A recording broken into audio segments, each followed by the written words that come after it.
welcome along to videocast number 6 of Adventures in Pop. And now that you're here, I'm gonna start. So thank you. This is the video episode in which I take a rather different change of direction, and let me explain why. Yesterday afternoon, I was just out minding my own business. When I got home, there was a message from one of my good friends who said that they couldn't watch one of my videocasts, one of my previous videocasts, probably number 5, because there was some issues with copyright. So basically, to cut a longish story quite shortish, I've come unstuck with the powers that be at YouTube over copyright restrictions in trying to, play bits. Obviously, I've not been playing any videos of those songs, but play bits of the music of those fabulous golden nuggets of pop, which I've been trying to do over the last couple of episodes, and I was about to do for this episode.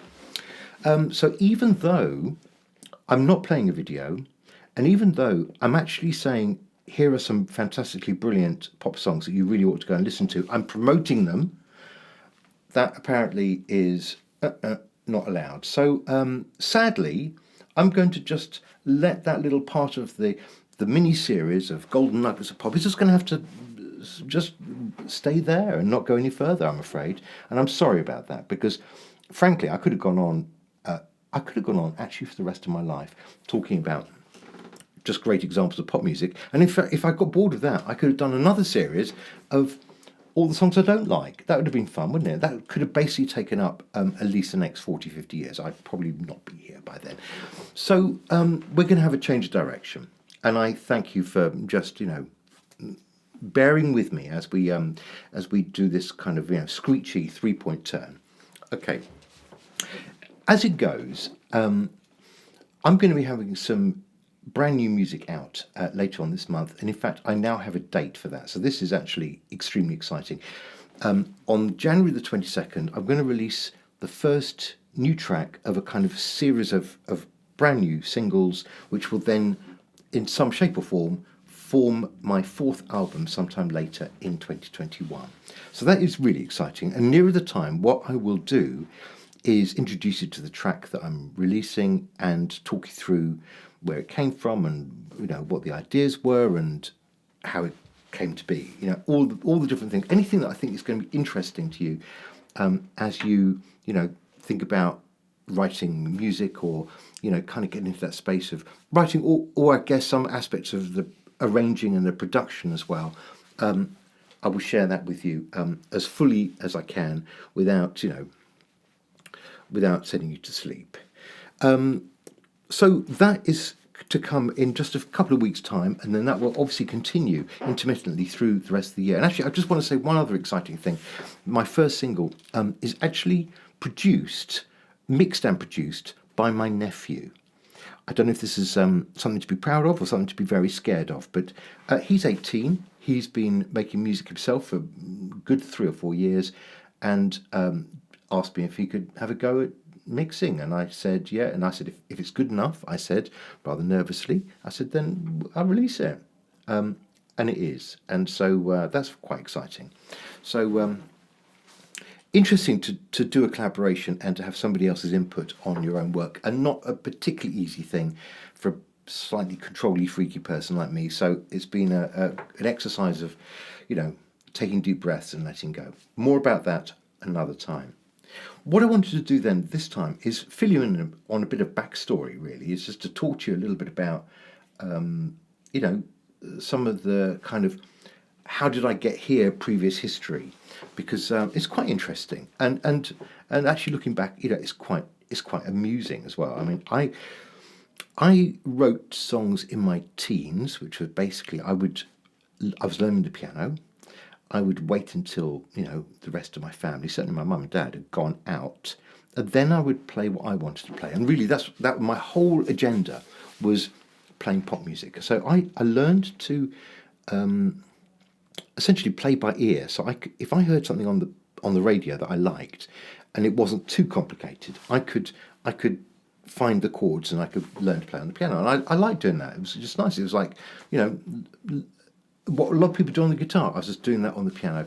And from there, it wasn't a particularly difficult kind of transition from playing somebody else's to thinking, well, what would I do? How would my song go? And can I think of any words? And I thought, I can do this up to a point. I was 16, 17, and I tended to write songs about the underdog. Now, if you've watched one of the earlier episodes, I talk about Wichita Lineman and how interesting it is that Jimmy Webb chose this kind of underdog peripheral character of the person who's up the telegraph wire, sorting out the overloads on the telegraph lines, to write a song about. And I think that I really relate to that, because I used to try and write songs about, the underdog, about the person who nobody noticed. I wrote a song about being a roadie. I mean, I wasn't a roadie. I just thought it'd be funny. I just imagined myself the roadie. So it's always like it's the bridesmaid, never the bride. The roadie who puts does all the hard work, puts all the equipment there, doesn't get any of the applause, and the band all misbehave terribly, but you're just doing the hard work. That really appealed to me. That whole kind of underdog thing. So I wrote quite a number of these songs. I wrote a song about being the B-side of a vinyl single. I mean, a bit crazy, but it appealed to me. So when I was at university, I got introduced to a guy who I'd never met before, who turned out then to be my musical partner for the next 30 something years, up until really very, very recently. And every now and again we still get together and have a little go, although the getting together is now much less regular than it used to be, for reasons that I will explain. So we got together. It was rather like it was rather like matchmaking, where somebody said, "Oh, you write songs and you write songs, so you must like each other." And actually, I didn't really like him to begin with. I just thought, "Oh, he's a bit loud and a bit confident." And I was at university, learning how to be cynical and aloof. I think that was my honours degree. So I was a bit sort of sceptical and a bit kind of, okay, well, let's go along with this for a while, but I don't think it's going to work. And then and it absolutely did for as I say, for well over 3 decades. So to begin with, we would write some stuff, and just see what it was like writing together and recording together. We would inevitably get quite drunk, or smoke too much, and it was so things.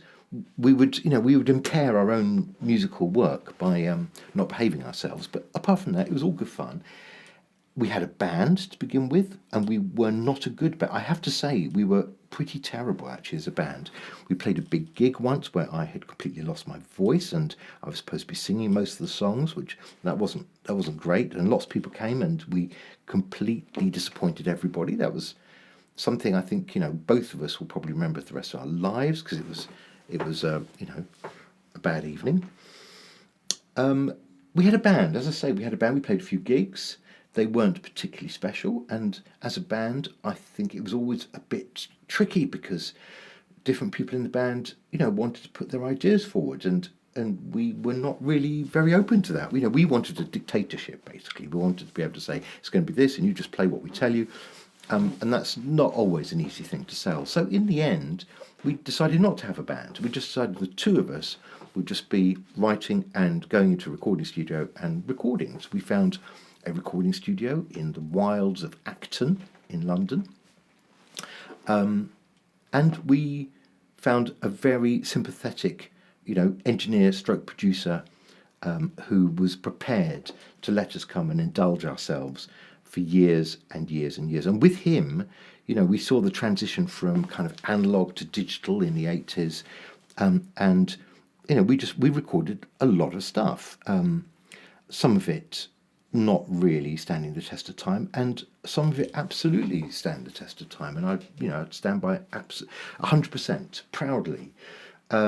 We wrote a musical, the whole thing. We wrote the book, as they call it, all the words, the story, and all the songs, and recorded them all with different people. I mean, it was a huge effort. It took us about, 5 or 6 years. and it's still, sitting on a shelf somewhere here, sadly. But one day. So there's a musical, and tons of pop songs. Now the upshot of this is that sometime, I would hope in 2021, because really it doesn't need too much work, but it needs a little bit of polishing. There will be an album which will be kind of the best of the two of us, of me and my very good songwriting and producing partner. And we're going to probably call it Better Late, as in better late than never. But that's going to be sometime, hopefully later this year. And just to showcase, it will, kind of 10 really good tracks that we came up with over the years. Some of them really old, some of them not quite so old, but it's been a while now. Okay, so the good thing about that is the songs that we did and the productions we did, I think, were never in fashion, which means they've never gone out of fashion, and I mean that with love and goodness in my heart, because actually I think that's an advantage. They are sort of timeless because they were never in time, if you see what I mean. So that's something to look forward to. I know that you'll be on the edge of your seat waiting for that to come along. Just needs a little bit of tidying up, polishing, and it'll be ready to go. That'd be fun. So we would get together a couple of times a week. We'd write stuff, but eventually he moved to a different country, and that makes it a little bit awkward. Not, I think, entirely just to get away from me, although we've never quite had that conversation. So it just means that that kind of being in the same room together to write is now very difficult. It happens very sporadically, because that's what we used to do. Nothing would get written unless we were both in the room. And what we tended to do, the way we divided our roles, was I would sit at the piano and play stuff, or keyboard I should say, and play stuff, and we'd go, oh no, I don't like that, oh yeah, okay, yeah. So and he would lead the kind of production stuff, and that was kind of our roles, and we'd both come up with all the words, all the melody.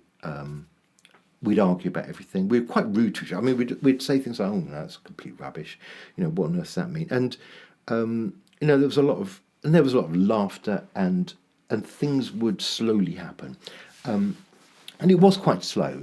I think that the problem is that at the end of all that time, we hadn't actually released anything. So after all those many years, now it was harder then because we didn't have Spotify and the internet and YouTube and all those things, as those channels are now so kind of easy and accessible. We had to try and get record companies or publishers involved, or try and get people in the music industry to come and notice us. And certainly when we were a band, we did do some showcases, and the problem was, I think, at that point, certainly, we were right in the early days, we had no particular identity. We didn't really know what we were. I think I wanted to be, if I remember rightly, because I was kind of I was playing at being lead singer. I think I wanted to be, it was early 80s, I wanted to be Bruce Springsteen. But I wasn't actually. I never once was Bruce Springsteen. But that was the kind of image I was looking for. I just thought, oh, that's cool. I'll be Bruce Springsteen. But it doesn't actually work like that. I realise that now. So that's how it came to be that I started to return to writing songs on my own. It was basically because suddenly, I didn't have that opportunity of twice a week to sit down with somebody I knew very, very well, and we would, we'd come up with stuff. We'd argue about it, and we'd talk about what we want to write about, and eventually something would happen. That just sort of disappeared, and for a little while, I just left it, and then started to wonder, if there was something I could do about it. Could I really pluck up the courage to do it all by myself? I'd have to learn quite a lot about production, because I'd been sitting, watching and saying what I like and what I didn't like. I hadn't actually been twiddling buttons. And I would have to relearn, if you like, how to write songs by myself. And I hadn't done that for a very, very long time. There'd been the odd one or two over the years, but basically, I was very happy just, doing it in partnership, doing it as a 50-50 thing with one other person, consistently and almost in a nice routine. It was very comfortable, and actually, his departure to a different country was a moment of discomfort where I had to work out, am I doing this still or am I not? And happily, I chose the positive. And it's been good. It's been really exciting. So I had to relearn how to write songs by myself. The thing I didn't realise is that once I started, it would, it would feel like it was unstoppable, which is great. I was more worried that I would write one and that would be it. And however good that one is, that's not really going to be enough to sustain a career, is it? And as I say, I also needed to think about what equipment did I need, how could I set it up, did I know enough to actually work it all, and could I learn it fast, and how is it going to sound, and all of those things. And so next time we get together, I'm going to talk to you a little bit about the equipment I've got here in the studio right now that I'm working with. What I started with 3 or 4 years ago, because I basically started cheap and then kept upgrading, because I'd started cheap. Why cheap? Because I had no confidence at all that anything good was going to happen. I didn't want to waste money on, an expensive microphone if I was going to use it once, that kind of thing. So I'll do a little run through next time of what I've got here in the studio. And I think I'm prepared to share with you, I need to have a little think about this myself, but prepared to share with you also things like the numbers, how many streams have I had, and how much has Spotify paid me? Because right back at the beginning, I was talking about, is this something that can be the breadwinner? Can this be the thing you do? Can you go out there and say, I'm a musician, I'm a songwriter?